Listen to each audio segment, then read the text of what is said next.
All right, so our next question. What would your ideal medical school and resident candidate look like? Dr. Jamshed, would you like to comment?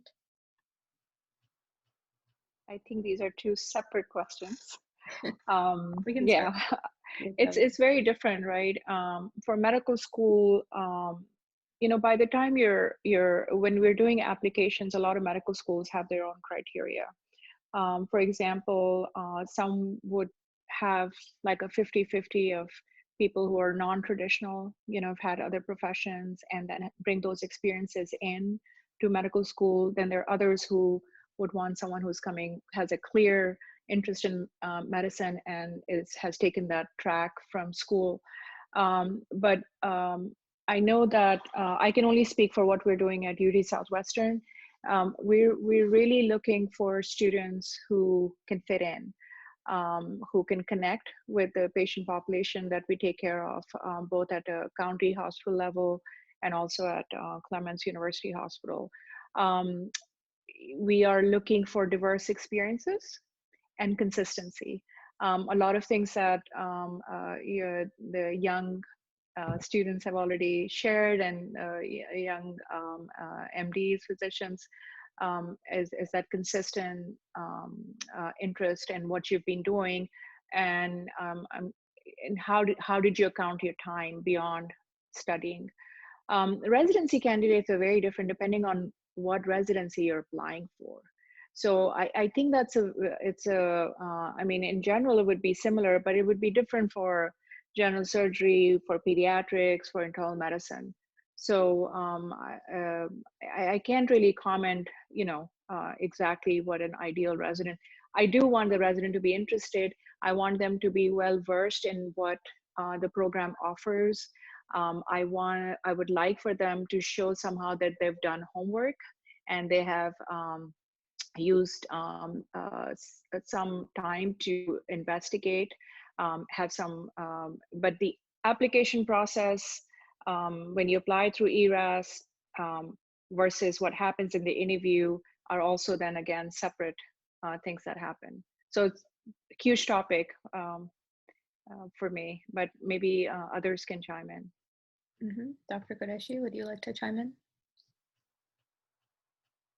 So I'm involved with both medical student, then surgical residency and pediatric surgery fellowship interviews, right? And it's a very different group of people. And perhaps it reflects my old school thought process. If you're not at the top of your game, right? Because it's so competitive, whatever you do. If you're not at the top of your game, you have to have done something to shine in some other way. That's number one. Number two, if you're not at the top of your game, you have to be able to talk about it, right? If you don't own it, then you're just hiding it. And I like to give you some anecdotes.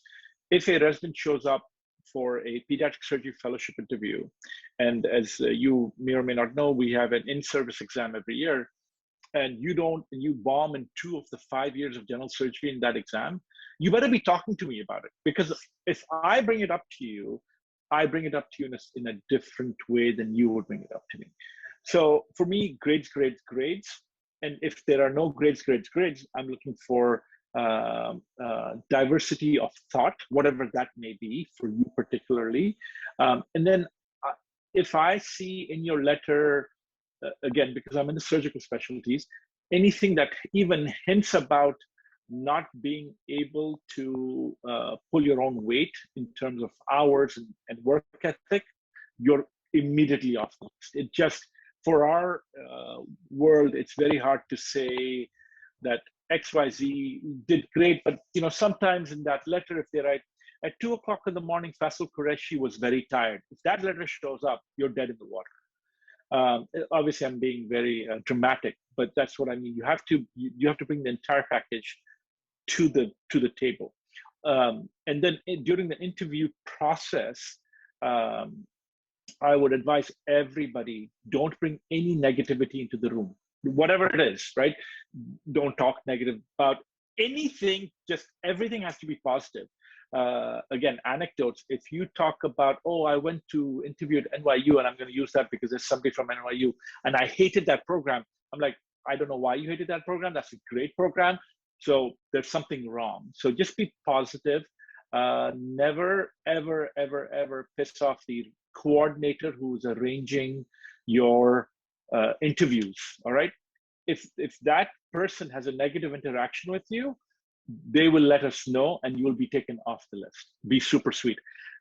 These things seem simple and basic, but I tell you, it carries a long way when you're interviewing for your specific either medical school, residency, or fellowship.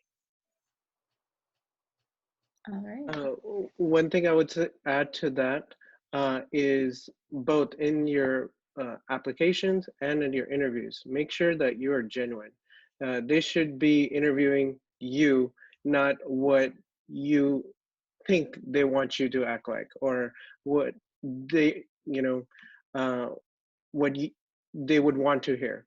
That will come across very easily. They'll pick up on that you're just trying to match their checklist. You can't do that. You can't fake an interview. So be honest, obviously, but also be your true, genuine self. And if there are any negatives in your applications, like Dr. Qureshi mentioned, make sure to be upfront about it and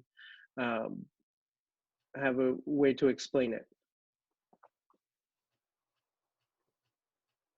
All right. Dr. Moin, anything to add?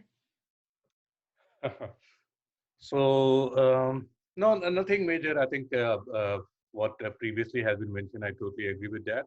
I think I will talk a little bit about the residency that, for example, if somebody is coming for an interview and in pediatrics, and then, I will see his resume, that what exactly this person has done before in pediatrics, whether he or she has taken electives in pediatrics, what was the score in pediatrics. So somehow I have to kind of convince myself that this person is genuinely interested in this field and his previous, basically, performance, basically back it up. So whatever field you are applying, I think in the medical college, you should start preparing for that field and then try to build, your experience, your resume, so you can, when during your interview, your resume looks kind of powerful. All right, great. And Shamir, you had a question? Yeah, thank you. So I know we kind of discussed this a little bit earlier, but I was hoping to get a little more clarification on it. I am part of that first sort of class group or whatever that's going to be have our step 1B pass fail. I know we've already discussed this kind of, but for those who are still on admissions committees for residencies who are involved in the interview process, would you? I think one of you mentioned there's certain factors you guys are looking at. We'll consider differently now. So would you recommend then, some of those unique things that we do be sort of like research, try to get published more, maybe with more volunteer hours? I'm still a little bit confused. I know nobody knows because nobody has evaluated those applicants yet, but maybe if anybody has any sort of idea, any sort of insight into what would look favorable outside of good grades and a passing step 1 score, that would be great. That's a great question. Dr. Jamshed, would you like to answer? Yeah, so let me ask you, just to clarify, so typically when you'll apply, you would not have your step 2, is that right? Or you would? I think you would have your step 2. Yeah, I think so too. So yeah. So from all our discussions with program directors, I can tell you that this year, if you can take your step 1, they do prefer that. It's so much easier for us to look at a quantitative number and make a decision. Most of the programs are still trying to figure out how they're going to assess students with the step 1 as pass and fail. They may start looking more for extracurricular stuff, research, but research doesn't always have to be clinical research. It could be QI projects, it could be surveys, it could be anything that shows that you're curious. And then depending on which specialty you're interested in for your residency, that should shape the direction of where you're going. So if you're going for a competitive residency, then yes, you might have to do more of research, as opposed to a less competitive. When I say competitive, it could be like or dermatology, surgery. Those might be very different aspects. But I can tell you that most program directors don't have an answer yet, and we will learn more this year. I just don't think that students should be anxious for the same reason that Dr. Qureshi mentioned, that everybody is going to be in the same boat. And so you should not have to worry about it. It is what it is. This is beyond your control. So just make the best of it, and keep learning, and show your curiosity through other things, through other means, whether it's during rounds, whether it's with research, whether it's with writing, whether it's going out and volunteering, whatever excites you. All right, great, thank you.